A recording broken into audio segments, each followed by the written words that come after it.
Good morning, ladies and gentlemen, and welcome to today's show. In 2016, Judge Marilyn Zayas became the first person of Latino heritage elected to a court of appeal in Ohio. Born in Spanish Harlem in New York City, she is now rated excellent, the highest rating any judge can get in the state of Ohio by the Cleveland Metropolitan Bar Association, and this was so in 2022. A former IT manager with Procter and Gamble, you have served as an attorney for over 20 years, which we should be talking about. And you are in the trenches with the poor, the rich, and small businesses. Judge Zayas, welcome to the Immigrant Podcast. Good morning. Tell us more. Well, thank you. Thank you, Martin. So happy to be here and sharing this moment with you and with your listeners.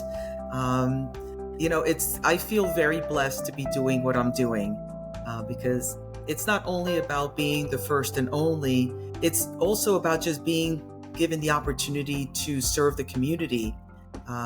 One thing that I'm really, really proud of is my community, because I am an elected official.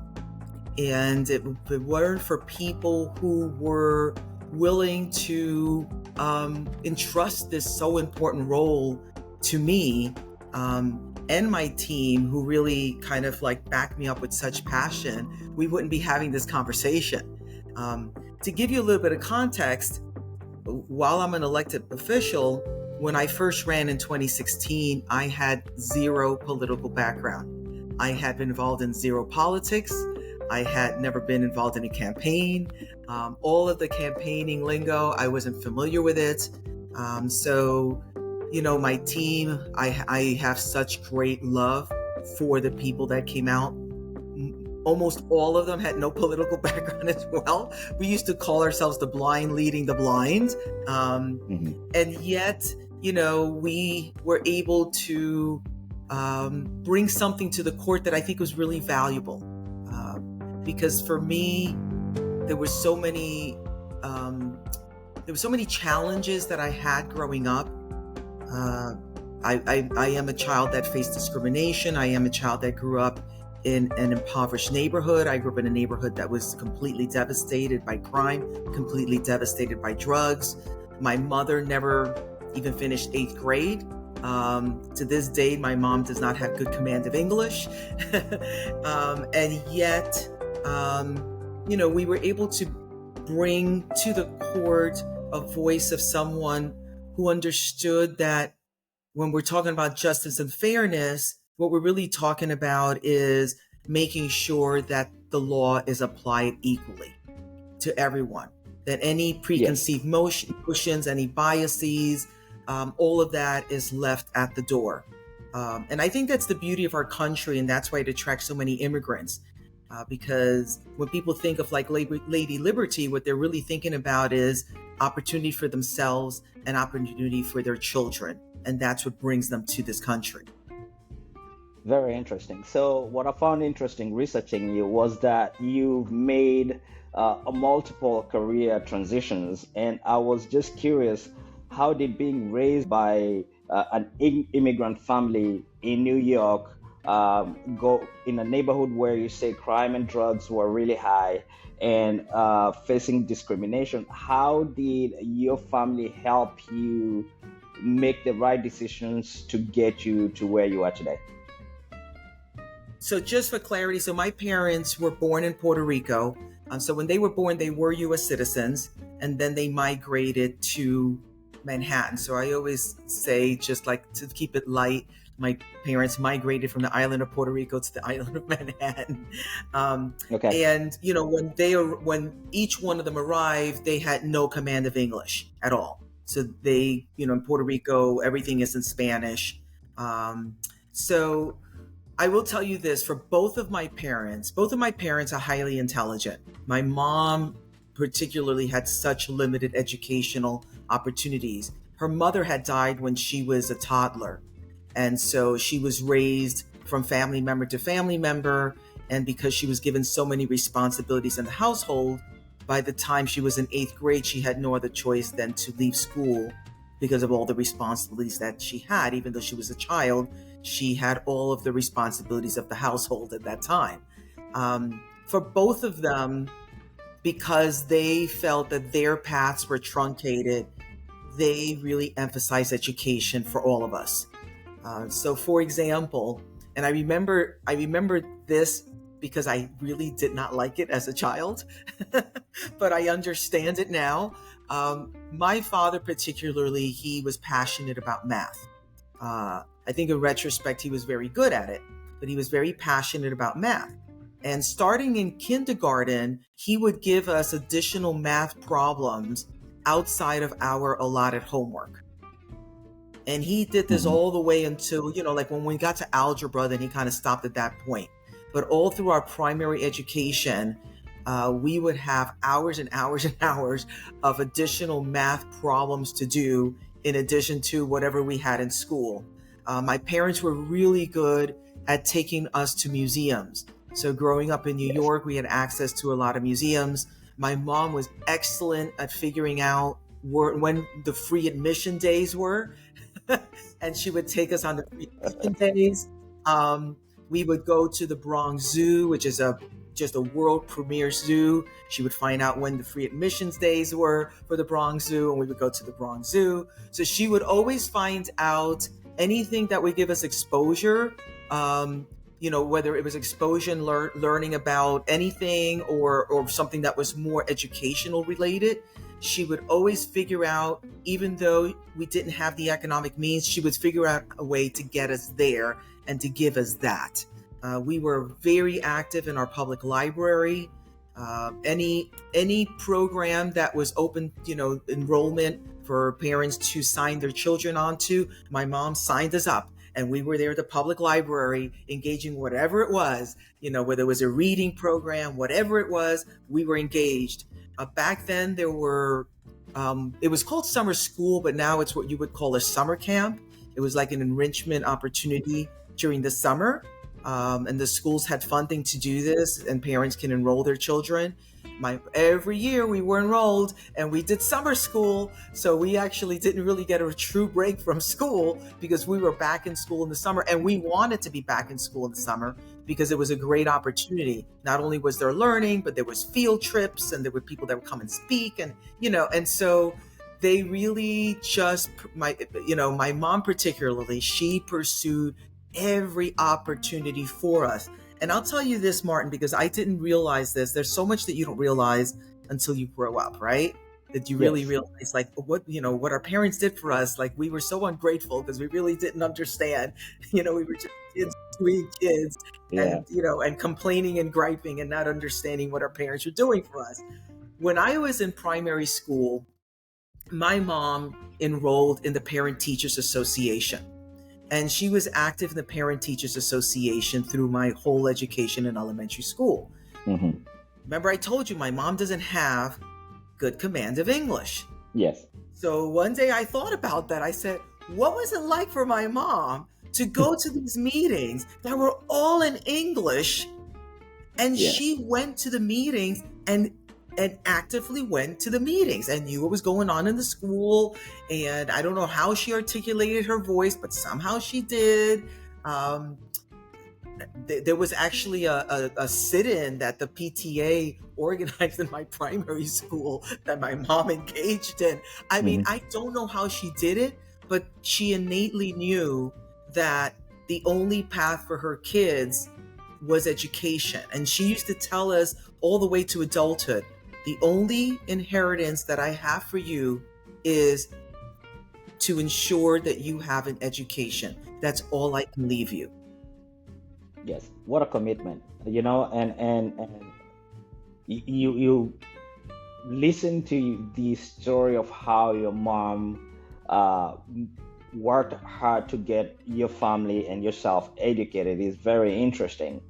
But in the same process, as children, as you were going through that, did you find yourselves at times when you had to step in and help interpret or read a document for her so that she can be able to get to the next step? That was a common theme, and it still is a common theme in my life, where especially after my parents separated, my mom would get mail, she would give it to me, I would read it, I would explain to her what it was. if she had any appointment of significance, I would accompany her to those appointments. I have 3 brothers, so I'm the only girl. 2 are older than I am, and we were very sequential. My mom had 3 kids in 3 years, basically. And then almost 10 years later, she had my youngest brother. So by the time that I was a teenager, when it was time to enroll my brother into school, I would be the one that would go and enroll him in school. When he would get sick, I would be the one that would take him to the doctor for whatever was taking place. I remember going to a hospital one time that he was really, really sick, and my mom had to work because at that point my mom worked in a sewing factory. And About how old were you at this time? so I was a teenager. And so my mom said, like, you got to take him to the hospital. I have to go to work. I can't lose my job. And I went to the hospital. And when they realized that I wasn't his parent, they created a fiction on paper so that they can take care of my brother, because I wasn't his legal guardian. I didn't have authority, but they needed to take care of him. And there was no, back then there was no mobile phones. So it wasn't like you could call my mother and get her permission over the telephone. Yes. So, and this is a common experience of immigrant children. A lot of time immigrant children become the adult in the household, and they're the ones that are, kind of helping their parents and being the ad hoc interpreter for their parents and taking on those sorts of responsibilities. Do you think immigrant children, when they are exposed to these kinds of experience very early in life, allow them to become better adults as they take on life of their own? I think that they do. I think sometimes that it could be arduous for a child depending on how many responsibilities they have. But it really those are really moments of compassion. It's about, you're compassionate towards your parent, right? And I think it develops a sense of compassion. For me, it wound up being something that changed the trajectory of my life. And let me explain, okay? Okay. So when I was a teenager in high school, I remember having a friend who said to me, I know what I want to do when I grow up. I want to be an attorney.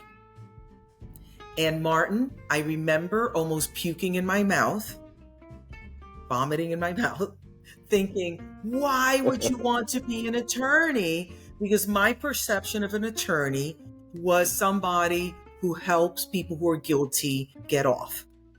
So Okay. I was like, why would you want to do that? But she was my closest friend, so I never said anything to her. For me, it was all internally taken. So Yeah. I never saw myself in the legal field. And what happened is, after my parents separated and my mom was going to court, and she was initially going to court for the divorce proceedings, but at some point she was going to court with regard to my youngest brother. And it was really to protect my youngest brother. So I would go with her, and we would go together. And whatever needed to take place, when it was time to get the next court hearing, I would go with her to the clerk's office and ask for the next hearing. I would go with her to her attorney's appointments, and I was her ad hoc interpreter. And when you back then, when you went to the domestic relations court in New York, it's called the family court, there's like a big waiting room, and there's all these chairs, and you sit in those chairs. And you're watching the attorneys come in and engage with their clients. There was a moment that I went into the courtroom and I testified, so I got to engage with the judge, who was ultimately making a decision with regard to my youngest brother. And Martin, I just remember sitting there thinking, like, wow, it is the job of these people called attorneys to give a voice to their client. And it was really important, because my mom didn't even have an English voice, right? It was really important for my mom to have a voice, and for the judge to ultimately be able to understand why my mom is so zealously fighting to protect my brother. Because my mom was actually investing a substantial portion of her salary to pay an attorney to protect my brother, because she did not have a right to a court-appointed attorney. She was paying for it herself. And that was the moment that I realized I want to be one of those people one day Now, I was really good at math and science, so I stayed, and I was, at that point, my major was electrical engineering, and then I switched to computer science. And I'm very grateful that I did that, because that's what brought me to Ohio, was being recruited by Procter & Gamble as an IT manager. And that, and one of my goals in life, honestly, was to be able to get away from New York City and get away from all of the circumstances that I grew up in, and to have a fresh start in a very different community. Kind of like why a lot of people come to America. They're looking for That's right. a new opportunity, a fresh start, a different environment, something that's very different from what they had experienced. And that's what I was looking for. And so I was able to get that by staying with the major that I was in and getting the degree that I had, and so on. And it wasn't until later in life. It wasn't after I was with Procter & Gamble for several years, after I was married. I was pregnant with my third kid. And then I took, there's something called an LSAT. And that's when I sat through the LSAT. And I went from maternity leave with my third kid to law school, entering University of Cincinnati Law School with 3 kids under the age of 4, which is crazy. Wow. Well, congratulations. I cannot imagine that. That sounds like a lot of work. Martin, when I share that with young people, I always say this is not a do as I do moment. This is a do as I say moment. I don't recommend going to law school that way.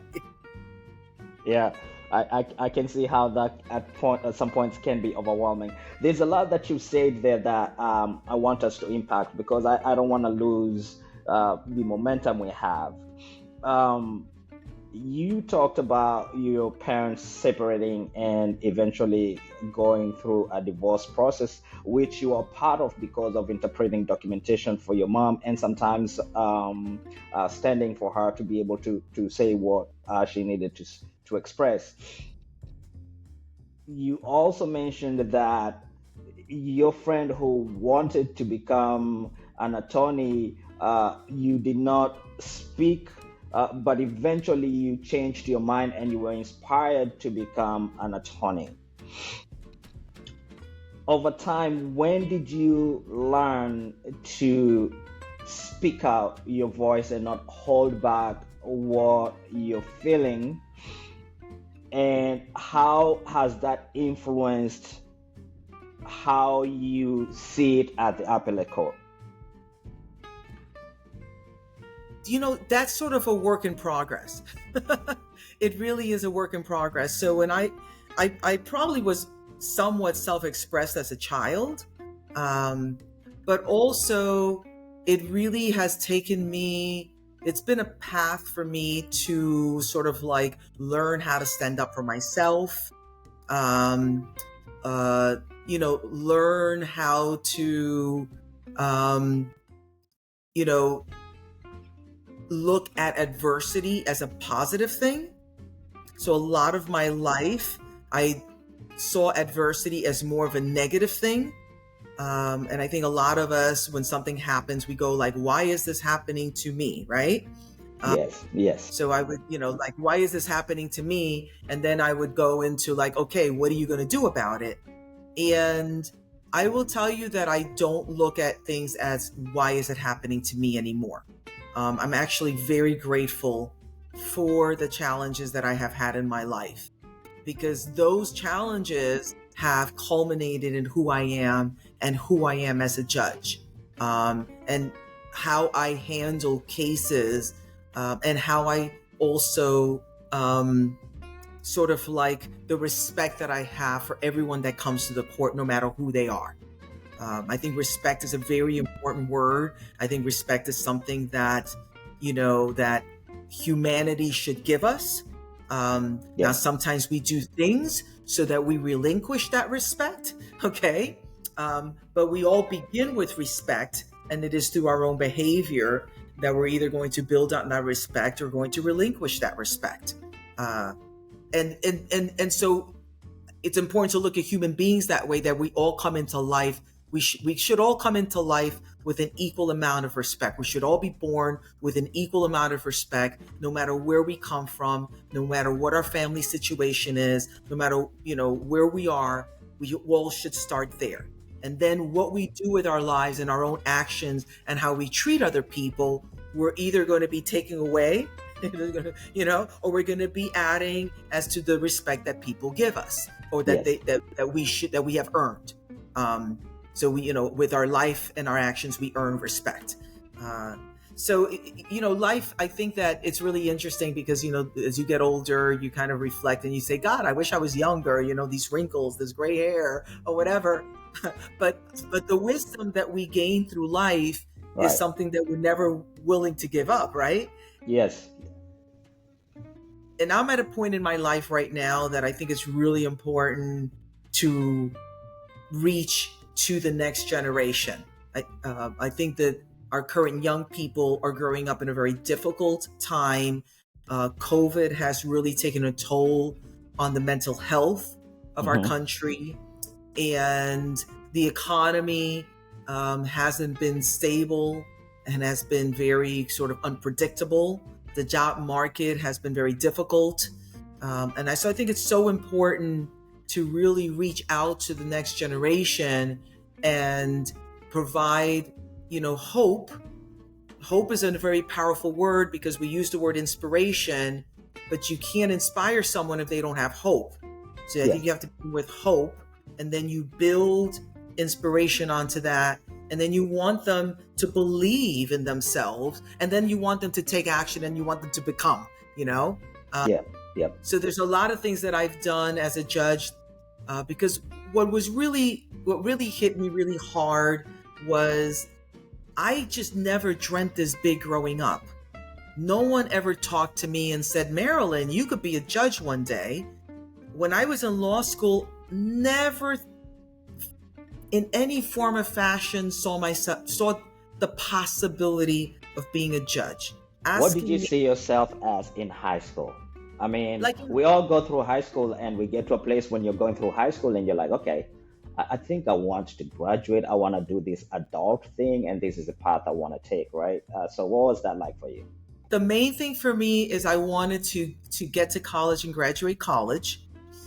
And because I was good in math and science and I went to a very special high school, I'm actually an alum of a top 50 high school, and there's 24,000 in the United States public high schools. I'm an alum of a top 50 high school, which now would be called a STEM high school, but it was like a pre-engineering high school.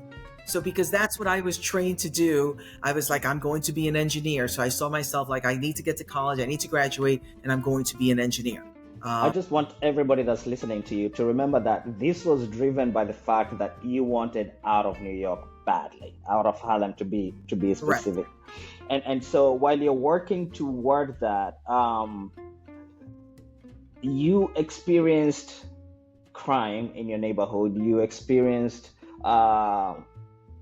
discrimination in your neighborhood, and so the reason why I'm going back to this path is because a lot of immigrants that immigrate to most countries across the globe usually start from poor neighborhoods.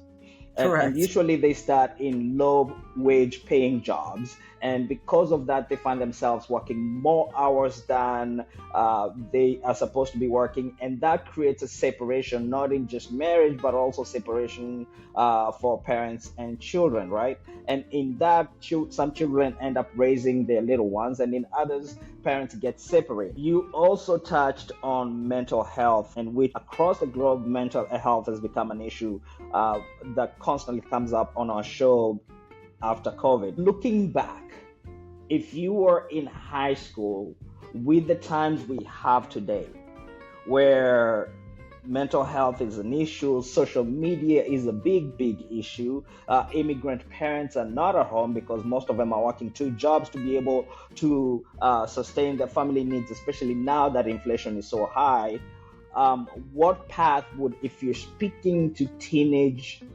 immigrants and especially girls, what would you say to them so that they can start living their dream today?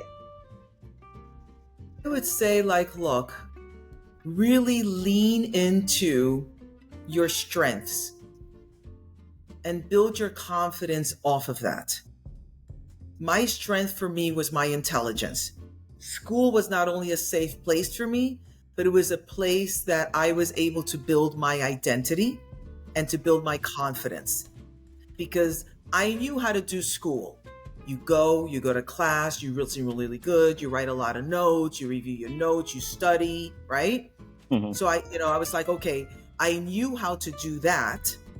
And because I was good at doing that, and I was better than most people at doing that, I always felt a very high level of confidence in the school environment and academically, because that's a place that, discrimination sort of dissipates, so either you got an A or you didn't get an A. You know what I mean? Like, you either earned that A or you didn't earn that A. So I would say really lean into that and make that the source of your strength, where you're going to build your confidence, where you're going to build your identity. Because if you lean into that, nobody can take that away from you. Like for me, if somebody said, "Hey, Marilyn, you're dumb," it's like, "Oh, no, I'm not. Let me show you my report card." Like, nobody could have talked me out of that, because I knew who I was. And I was fortunate that my parents valued that. So, when I brought home that report card, that was valued and expected that. There was a high expectation of performance when it came to academics. The other thing is that my parents, and back then we would call it running the streets, my parents never let any of us run the streets. So, the expectation was you go to school, you come home, you study. When my mom was working in the sewing factory, I would come home from high school. I would get dinner. I would go pick up my brother from the babysitter. I would get dinner started. She would come home. She would take over dinner. I would go study. She would let me know when dinner was ready. I'd come in, I'd eat. I'd go back and study. And one thing that my mom did, which was really excellent, is she really made it her job number one for all of us to be able to be students. And let me explain what that means, okay? Right. Okay. So, like my mom, for example, did all of our laundry. My mom cooked the meals. My mom cleaned the house. So she took care of all of the household things, so that our job was to study. And because I had a goal of getting out of my situation, and I remember moments growing up that there was something going on that was a big deal. And I'll share with you one of those moments. Mm-hmm. When the Statue of Liberty was redone, and they had like the big thing, and they had all these fireworks and all these boats came into New York. I was in college. And I remember coming back from the university, and the train is crossing the bridge, and I'm taking a peek to see if are the fireworks going or what's going on. And I remember thinking, so much of New York is engaged in this moment, which is such a historic moment, but I'm not. And I remember saying to myself, that's okay, Marilyn, because the most important thing is that you graduate and that you get a job. And if it means that you had no snippet of memory of this big moment with the Statue of Liberty, that's okay, as long as you get to your goal. And so, so I really was like, I trained myself to be like, okay, so I'm missing this, but I'm not really missing that, because once I get to my goal, then I'll have my moments. And it's true, once you're self-sufficient, and you've got a good income coming in, and you're able to buy your own house, and you're able to pay for your own vacation, and you're able to buy your own vehicle and all of these things, then you're able to enjoy life. And to me, it more than makes up for whatever it was that I missed out in my childhood, because I wasn't missing out in my childhood. I was really expending that time differently in order to reach my goals. Judge Zayas, speaking to a teenager today, most of them are very focused on what's coming down on social media channels. And part of the influence we as parents, and especially as immigrant parents, we're seeing is that our kids are getting influenced by these influences who have this different kind of an experience, and it makes it very difficult to parent kids today. if you were as a community advocate, because I know you've done a lot of community work, how are you speaking to parents when you're out doing community advocacy so that they can actively participate in one community work, but at the same time really take a deep dive in focusing on how to raise their children so that they can be great contributors in society today? I love that you bring in this community topic in because at least growing up with my mom and her friends, and most of her circle of friends were people who had immigrated from Puerto Rico or had migrated from Puerto Rico, had immigrated from the Dominican Republic or immigrated from Cuba. So that was the circle that she was around because it was the Spanish speaking circle. But nonetheless, most of them were involved in some way or another in community. Some of them was through their church, or some of them was through the school, and some of it was both, right? And it's a great example for a parent to have for their children. Social media, as you're bringing up, is a component that I didn't have growing up. But when you ask that question, I'm going to tell you what came to mind for me. For me personally, a thing that's troubling about social media is that it creates an illusion that's not realistic about life. Yes. Just like it creates an illusion that's not realistic about body image. Yes. Creates an illusion that's not realistic about lifestyle. Like Yes. if you want to have beautiful, wonderful things, you have to earn them. They don't just fall in your lap. Yeah. You have to earn them, and you have to put in the hard work. And if you put in the hard work, at some point in your life, you're going to earn them. You may not earn them when you're 10 years old or 15 years old. You may earn them when you're in your 20s, but you have to earn them. And I think social media may kind of like create an unbalance. And that's where I think it's really important on parents and mentors and teachers and everyone that gets involved with children to provide a realistic story to that child. So like for me, if there's any child that listens to this podcast, I don't want them to think that Judge Marilyn Zayas is special, that God anointed her with some greatness and specialness, and that's why she's at the Court of Appeals in Ohio.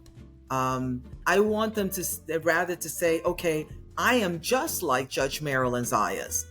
And whatever it is that I want to do, God has already given me what I need to do that. Now I have to put in the rest of it. Now it's on to me to put in the rest of it. And it doesn't mean that it's going to be easy. I'm not saying it's going to be easy. I'm not saying it's going to be simple. I'm not saying it's always going to go in your favor. I'm not saying that there's not going to be obstacles. I'm actually saying that all of those things are going to happen. And when those things happen, there's nothing wrong with you. That's just life, So speak to persistence and duration of time when it comes to achieving the most important things in life. And let me explain my question. If you, after graduating school or while in high school, most people do not understand what it takes, the amount of work it takes to build a career. Others do not understand once you build a career and you go into your career, the amount of time it takes to actually develop that path and to grow to be able to be considered successful at a certain stage. And so let's speak to the discipline it takes to build that and the amount of work it takes and why persistence would be important.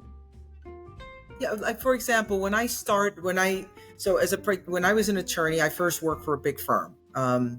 And that was a great job for me because it was very intuitive. I was an intellectual property litigator, and even it was a big firm, so it was considered to be a very difficult job. I have to say, for me, it wasn't. I did very well. I excelled. I was very favored. I was a very favored associate at the firm. The managing partner took me under the wing, and this was the biggest firm in the state of Colorado. And then what happened was my husband's relocation didn't work out.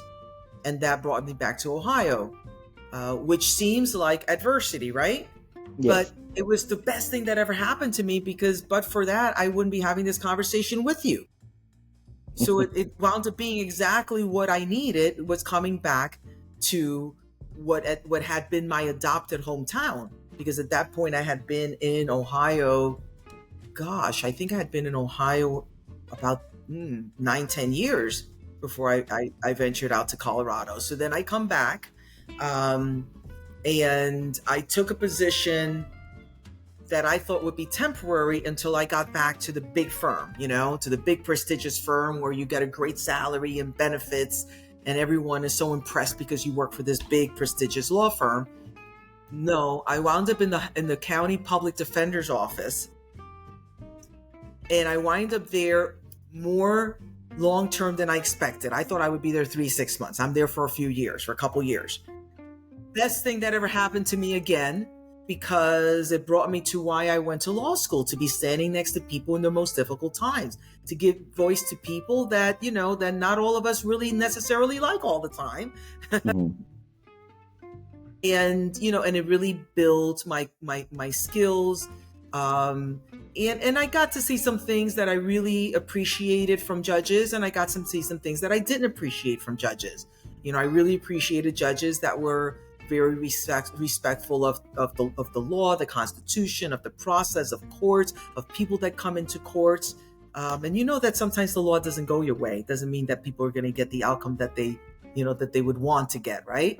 Yes. And then there were judges that I experienced that I felt that they had prejudged and predetermined and had an outcome that they just wanted to get to. And perhaps were even at times willing to kind of bend the law to get to that outcome. And that formed for me a very clear understanding of what the responsibility of a judge is. That really helped me when I got elected. But then I wound up hanging up my own shingle and building a federal practice. And when you do that, you pretty much work Monday through Sunday, let me tell you. I used to come home during the week, usually about 8 p.m. Saturdays, I would go in the office and do more work. Sundays, I would do work from home, squeezing family time here and there. And you do that. And I wound up building a practice without advertising. It was all word of mouth. And so I built up a robust practice just by being a really excellent attorney, being a very honest attorney. So if under the law, this just wasn't viable, there was no case to be had, I would tell clients that.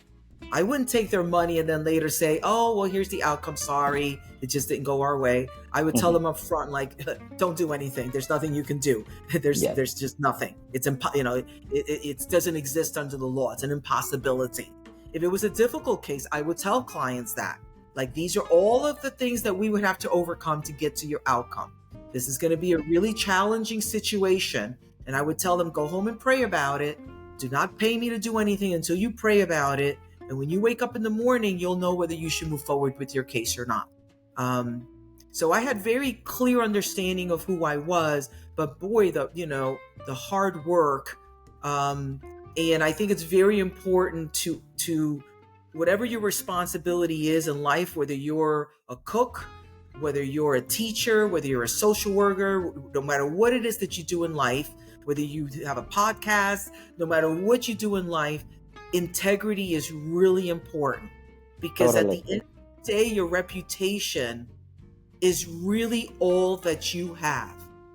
And it's the one thing that you yourself can taint by your own actions. So integrity is really all that we have, and it's all that we have, and it's all that we should be protecting, and it's all that we're going to take with, from this life onto whatever it is you believe happens after this life. It's what we're going to be taking with us.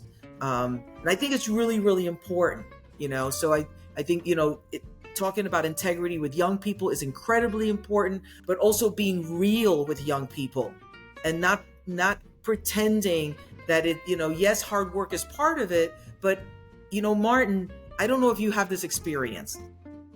I say that when you keep on path, God, in the weirdest, most mysterious ways, puts in your path the person you need in the most unexpected. You're laughing because it's true.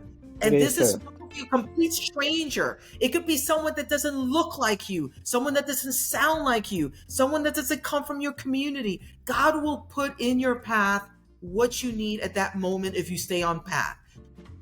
It's the weirdest thing that it just believing in yourself and staying on path, you will get what you need when you need it in the most weird, miraculous, whatever you want to say way. Yes. And so I do believe in karma. I think that, you do good, you're going to get good. And you're going to get that moment of that person when you least expect it.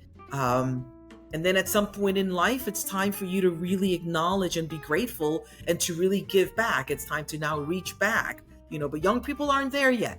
They need to build themselves, and they need to really, they really need to not lose their hope, and they need to develop their confidence so that they can believe in themselves, because there are times that we all falter.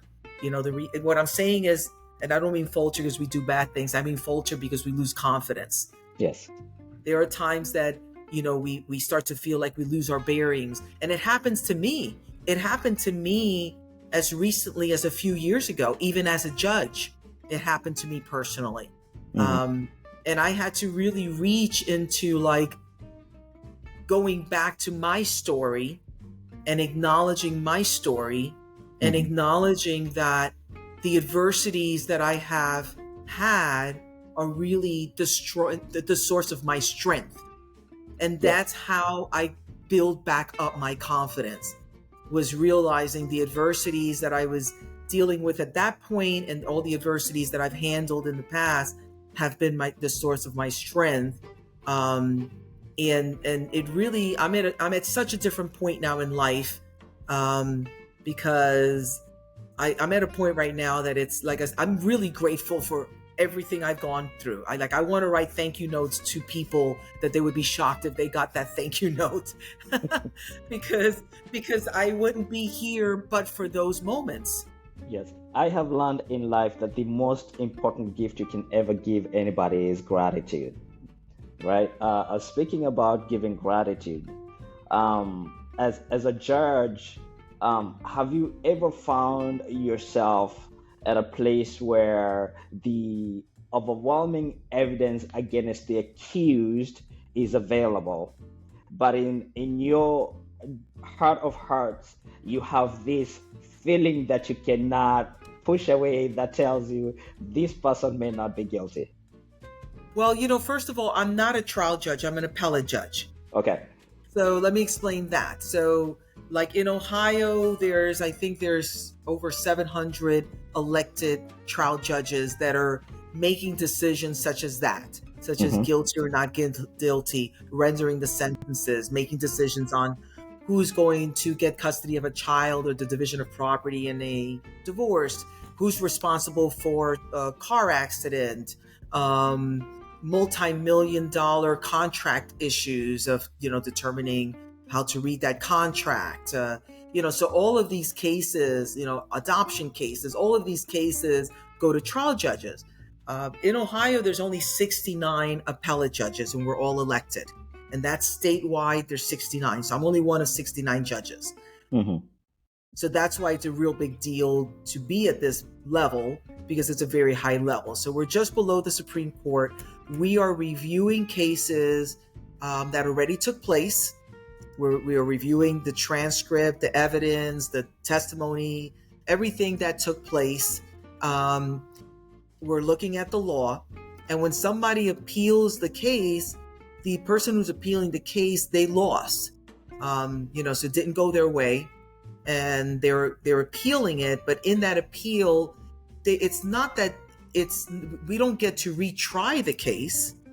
We get to see whether there was an error that took place, whether something went wrong, and it went wrong, it passed such the threshold, we call it reversible error, mm-hmm. that most of the times that we find reversible error, it means the person's entitled to a new trial. Most Okay. of the times, that's what the outcome is. And there's actually 3 judges at the appellate tribunal that review a case. So it's not even 1 judge, it's always 3 judges, and that's both in the federal system and the state system. Mm. And I've been, so federal system, all appellate tribunals, which are called circuit courts, have 3 judges. The state system, I believe that all or most state systems are also 3 judges. So I'm going to rephrase your question. Okay. Certainly I have had cases where the law commands a certain outcome, and that's what the legislature passed, and that's what the law says must be done. But it seems quite unfair, Yes. But as a judge, it's really important that I still have to apply that law, because I'm not the legislature. I don't get to rewrite the law, right? Yes. Yes. I have to apply that law, I feel like, look, if I were to say, well, I'm going to, pretend it doesn't say that and do something different, then the same thing that has happened to communities of color, I'm sanctioning that. Okay. Many times communities of colors feel like, hey, we get harsher sentences, or things, we get treated differently, right? We want to be treated the same. So if I ignore what the law commands for me to do, then I'm saying that it's okay for those things to happen as well. Yeah. And it's really, and what this leads us to, honestly, Martin, is the power of the vote. When people say, well, my vote doesn't matter, well, cumulatively, it does matter, because you're deciding who's passing those laws. For example, you're deciding, that judge that you're going to hire. Sometimes it's the trial judge, right? You're deciding who that person is and what it is that they consider to be significant in rendering the sentence, or how they see the facts of the case. So I'll give you an example that a trial judge one time used. So he said, and I think this is it kind of brings the point home. He said, so the trial judges, you have people that show up late for their proceedings. And when they show up late, you can order a warrant. It's called a capious warrant, because they didn't show up on time, right? Yes. So he said, well, sometimes I watch some judges, and you have someone who has a white collar job, works in corporate America, and they show up late, and the trial court says, okay, let's put this case at the end of the docket and let's give them time to show up for their case. Okay? Like the attorney says, hey, my client, they're working, they're on whatever. Oh yeah, we're going to, right? Yes. And then you have a poor person who comes, who has a public defender, and they said, oh, my client is, running late on the way. And the judge says, well, they were supposed to be here at 8:30, capious. Well, some trial judges might say, well, tell me about your client. Well, she's a mother, and she had to drop off her kids at the bus stop and then take the public bus in order to come to court, and that's why she's late. So you see how can totally change the outcome of that situation, depending on who the judge is and how they're going, what they're going to ask and how they're going to see things. So as a judge, how do you remove yourself from such situations? What do you mean, how do I remove myself from such situations? From the biases that our culture has value. Like, how do you remove yourself from a bias of a person who's a white-collar job versus a person who shows up and cannot even speak the English language? I think one of the advantages that I have is that I have experience on the whole gamut. So I've had a white-collar job, and my mom was a factory worker, and you know what I mean? I have the whole gamut. I have a brother who's a police officer. His whole career was a police officer. He was actually hit by a drunk driver and was almost killed. He also responded to 9/11 to help with the survivor search. He has 9/11 lung disease. I have two brothers that are educators, that are teachers. So I have like such a breadth of personal experience and experience through my family, that it really has, I really do live the reality that everyone has value, from the richest person to the poorest person, from the most educated to the least educated, from, whatever it is. But I also, who I am as a judge and as a person is so rooted to my childhood experience of being treated differently, of being treated as a child that not much was expected of. That I was supposed to be a statistic. I was supposed to be a pregnant teenage mom who's a dropout. I was supposed to have a drug or alcohol dependency. My brothers were supposed to be the same. And all that I really wanted was equal opportunity and equal treatment. And in my office, in my court office, I have a picture of myself when I'm 7 years old. And I keep that with me all the time. And the reason I have that with me is that's the reminder of that little girl, that she just wanted equal opportunity. She wanted the same as everyone else. And it's there to remind me, Marilyn, this is what your job is every day. Every day, the law is really the equalizer, because even when we don't like the law, it's really intended to be applied the same. And so I keep that as a visual reminder of my job. And I also have what's called the judicial, it's like the code of it's called like the judicial code. And it's like the oath that we take of what it is that we promise to do as judges. I have that framed, and it was given to me by a judge that retired from my court. And I asked her, can you give me one thing before you retire that I can keep? And that's what she gave me. And I put it in a little wall section that's on the doorway. So every day when I exit my office to go to court, that is right there. That is telling me exactly what my responsibility is as a judge.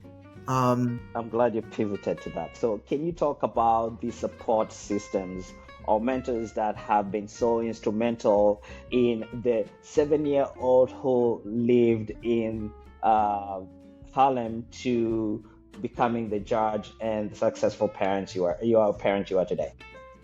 I think that my biggest mentor as a child was my mom. And I didn't realize it at the time. And it's because she led by example. And she made it very clear what her expectations were, education. And, so I told you about, the only inheritance I have is for you is education. Her other saying that she would say to us all the time is, don't ever have $1 in your pocket that you didn't earn. And she would say, I'm personally not interested in $1 that isn't mine to begin with. And so she taught us you have to earn everything you have. So she gave me sort of like an ethic code to live by, right? And then I would say from there, it would be my teachers.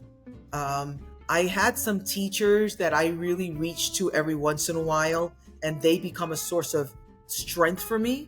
One of those teachers is my 4th grade teacher. And the reason she's a source of strength for me is because she was teaching an inner city school class.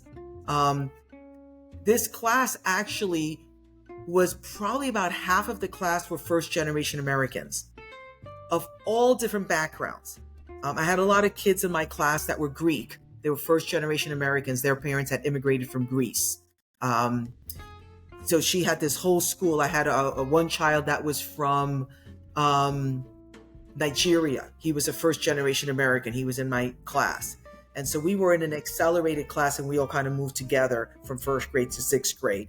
And my 4th grade teacher loved every one of us and loved us equally.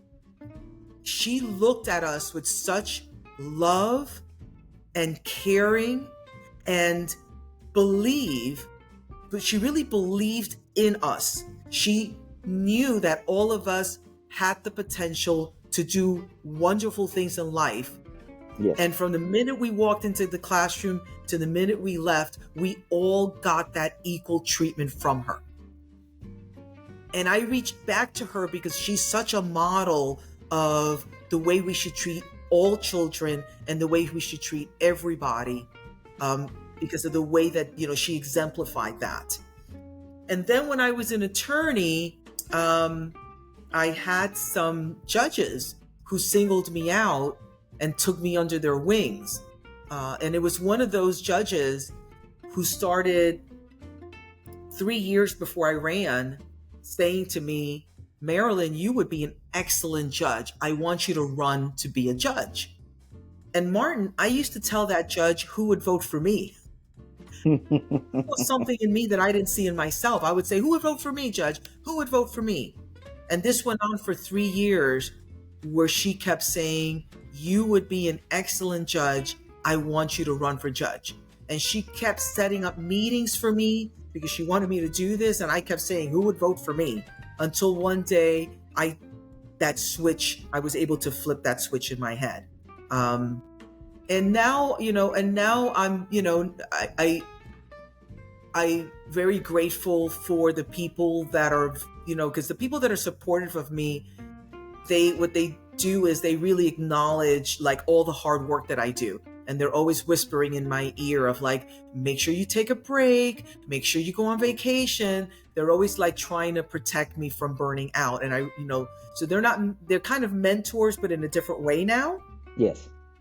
And now I just really enjoy the opportunity to work with young people. So I have several mentees that most of them are actually, they have finished their studies. So they started off as recent law school graduates or recent undergraduate graduates.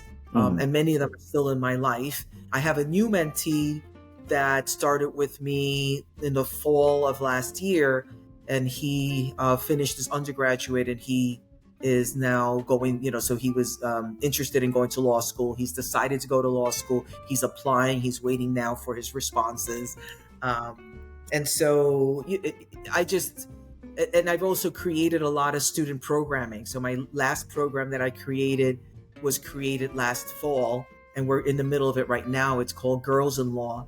It's a partnership with the Cincinnati Public Schools, and it enrolls seniors and juniors throughout the Cincinnati Public School to engage in a multi-week program that they learn a lot about the court system. And they also get to meet attorneys, people that are in law enforcement, judges, get to hear about their personal stories so that they can also believe and be inspired, and that they can also build a network. So we're in the middle of that right now. All the girls that are participating in that program in the month of March, what they're doing is they're shadowing judges. So there's several judges that have enrolled themselves and allowed themselves to be shadowed, and the girls had a menu of judges to choose from, and they're going through their shadowing experience in March. Very interesting. Very interesting. So what does campaigning to become a judge, what does that look like? A lot of hard work. I mean, for me, it was just important for me to meet as many people as I could and to share with them who I am as a person. Mm-hmm. Because I think that who you are as a person is ultimately who you bring as a judge and how you do your judicial function. Fortunately, this is my 8th year. I have a very strong judicial reputation. Attorneys, they are very supportive and very happy with the work that I've done. And when I say attorneys, a lot of people say to me, so are you supported by prosecutors or by defense attorneys? And my answer is both. I have support from both. And they both say the same thing. Like, Marilyn is reliable. Marilyn is predictable. And the prediction of Marilyn is she's going to follow the law. That's how we predict Marilyn. Means that sometimes we're going to lose, sometimes we're going to win, because she's going to follow the law. The other reputation that I have is being a judge that's highly intelligent. And being a judge that really is very thoughtful about our Constitution. because the Court of Appeals, constitutional challenges do come to the Court of Appeals. So sometimes there's legislation that has been passed, and the constitutionality of that legislation gets challenged in the judiciary, and it comes to the Court of Appeals before it gets to the Supreme Court. And sometimes it never gets to the Supreme Court. It's only the constitutionality is determined by the Court of Appeals. So, what we're doing is really, really important, but it also is community changing and life changing work, because we really are the gatekeepers of the security and the safety of the community, and the gatekeepers of the Constitution as well, and our constitutional rights. Zayas, earlier when we were talking about the support team that you have around you, you mentioned about people who are whispering in your ear now, asking you, hey, are you taking some time off? Are you taking vacation? Because they're concerned about your success, and they're concerned about you doing good work. Given the stress associated with legal professions and the additional pressures of our campaign life, what importance do you place on mental health, and how do you manage your well-being, including family's well-being? Well, so as a judge, I have gotten even more engaged in exercising, walking, and yoga than ever in my life. So I've gotten really good at slivering time out to do that. Because that's not like a long-term commitment, like you can do that. And that's how I've been able to sort of like manage my stress, keep my mind clear, and in some ways have the best thought process as well, to be able to really be able to think very clearly. So that's my biggest component for mental health. I've not been a great example on doing vacations. I've been an epic failure in that area. Because I don't have a political background, and I have, I even have a peculiar name with a letter that you never even see on the ballot. Like, have you ever seen the letter Z on the ballot when you go vote? Most likely not, right? So I really have, I've worked really, really hard on the one thing that I can control, which is my judicial reputation and doing an excellent job. And I don't see my job as a 9-to-5 job. My job is whatever it takes. If I'm working Saturdays and Sundays, I'm working Saturdays and Sundays. If I'm not on vacation, I'm on vacation. That's very interesting you say that, because most people today say, no, I just want to work 40 hours and I'm good. 40 hours is enough. And I'm just curious, where does the conviction that I can work on a Saturday, Sunday, Monday, Tuesday, Wednesday throughout the week, take a little rest, and then get back to doing it again and again and again? How is that healthy? And if it is, how does it befit your family dynamic? And are you married to work and not married to family? I think that people would say Marilyn is probably more married to work, but I will say this, like when you have passion for something, it doesn't always feel like work. So I'll say it isn't like, I don't think that my job is arduous. Mm-hmm. All right. Yes. I will say this, that I also, I'm also realistic. So what I did last year is I sold my home, and I am now living in an apartment, in a rental. And that was a purposeful choice, so that I no longer have the responsibilities of maintaining a home and maintaining a garden and all the things that come with a home. And I can just pay my rent and be done. And I've also been far more purposeful in spending time with my adult children. So, they're kind of the ones that kind of are more busy than I am in some ways. But we allot time where, and usually it's individualized. So like one of my daughters, she loves to watch TV with me. And sometimes we will sit down and watch like a marathon session of like, a whole series, the first episode to the last episode. We'll order food, and we spend that time together. Coming up, I'm going to be going to a concert with one of my other daughters. So, I'm very purposeful of any opportunity that I have to spend time with my children, Mm. I will pretty much always say yes to that, and then figure out how to get the rest of it done. As long as it's not any, there's some exceptions to that, obviously, right? Yes.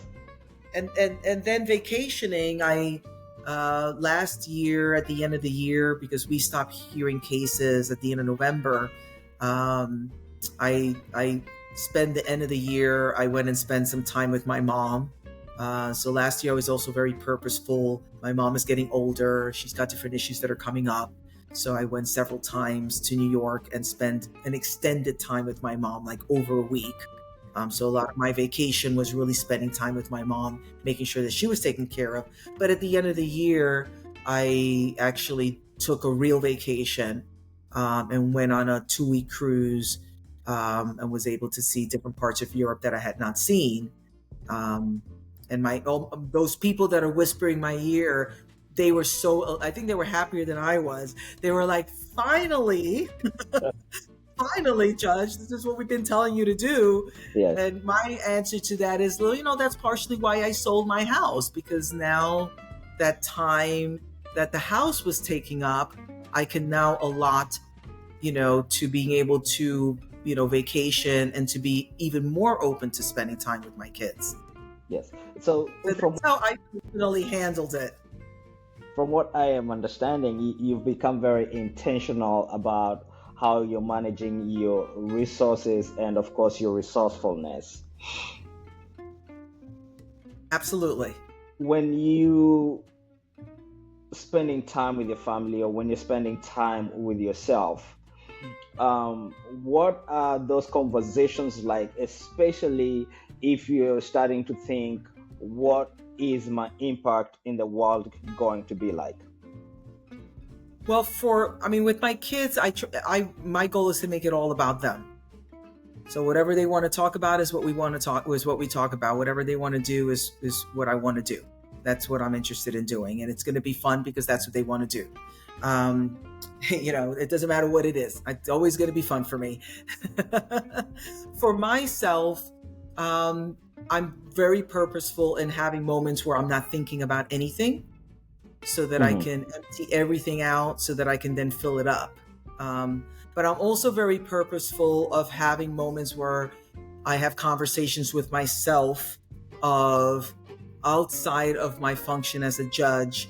What are you doing? Are you happy with what you're doing? What can you do more of? What's next? And that's partially what led me to my most recent program, for example. So a lot of times when I have those conversations, I come up with an action plan. And like in the past, one of my action plans is I decided to reach back to my law school and to talk to some of the student groups and find out how they were doing and what their needs are. And based on that conversation, there was actually programs that I collaborated with law students to put together to fill those needs that they had articulated that they wanted to have. And that was born out of a moment of me thinking, saying, what are you doing? What can you be doing? What haven't you done? You know what, Marilyn, you should reach back and talk to the law students that are in your alma mater and see how they're doing. Just see what their needs are. Judge Zayas, there's something you just said that's near and dear to my heart, and I don't want anybody to miss it. So we're gonna go back there, and that's thinking time. All right. You said you find time to empty everything out and fill it up. What is that? Well, that's where the exercise, the yoga, the walks. I call it watching mindless television. Okay. And what I mean by watching mindless television, like nothing that's going to be academic engaging that I have to think or anything. Something that's just going to make me laugh, something that just unfolds in front of me. It doesn't have to be meaningful. It doesn't have to be deep. So I watch mindless television. People sometimes want to buy me a book to read. And I actually, because I read so much in my profession, I don't read very much outside of that. I'll read things that's relevant, and like sometimes I'll read things that I'm really interested in. Like I like to read a lot about the U.S. Constitution and about the inception of the U.S. Constitution and things like that are more kind of academic, right? Yeah. But when I want to empty it out, I will look at books or magazines that have what I call pretty pictures. Mm-hmm. And I just sit there and look at the pretty pictures and just decompress looking at pretty pictures, So there's no thinking, there's no reading. I don't even read the captions. I'm just looking at pretty pictures of things that make me happy. And there's things that make us happy. For some people, it might be animals and other, whatever it is, right? Yes, for me, it's like pretty landscapes, and I love mid-century anything. So mid-century houses and natural scenes and things like that. And I just look at pictures and just no thinking, just totally emptying out. Judge Zayas, if you are not a judge, what would you be? Ooh, that's a tough one. In different phases of my life, I would have answered that differently. I think in this phase of my life, I would say probably a teacher. Yes. I would say that I would be a teacher. When I was a kid, I wanted to be a ballerina. That's what I wanted to be. I wanted to be a ballerina. I loved ballet. I still love ballet, but I wanted to be a ballerina. And then I wanted to be a police officer. For many years, I wanted to be a police officer. And that Your was brothers before. did that for you. Yeah, isn't that interesting? So I wanted to be a police officer for many years. Mm-hmm. And that was before I wanted to be an engineer. Excellent. Judge Zayas, we are at the top of the hour, and as always, I wanted to be very respectful of your time. Thank you so much for making the time for us. If our listeners wanted to reach out to you for anything, where can they find you? So my email address is my name followed by @gmail.com. So it's Judge, Judge, Marilyn, Marilyn, Zayas, Zayas @gmail.com. Thank you so very much. Ladies and gentlemen, Judge Marilyn Zayas. We appreciate your time, Judge. All righty. Have a great week. And God bless everyone. Thank you. You do the same. Thank you. All right, Martin. It's been a pleasure. Bye-bye.